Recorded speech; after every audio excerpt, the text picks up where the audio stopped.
Nacho chuo kikuu cha Mount Kenya ukipenda MKU kimeibuka kuwa mmoja wa washindi wakubwa katika makala ya 10 ya michezo ya kitaifa ya vyuo iliyofanyika mjini Eldoret, huku timu ya wanawake ya karate ya MKU ikitangazwa kuwa timu bora ya wanawake ya mashindano hayo.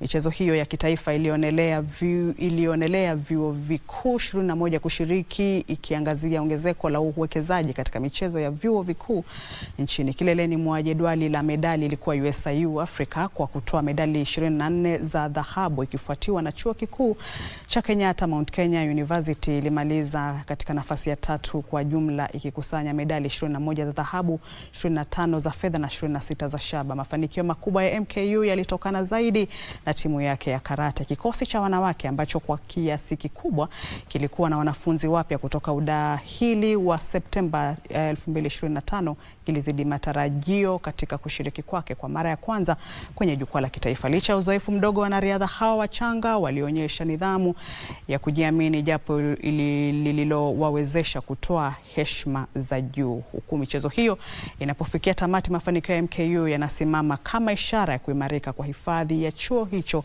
katika michezo ya vyuo vikuu kitaifa, yanaashiria mustakabali mzuri kwa kizazi kijacho cha wanariadha wake.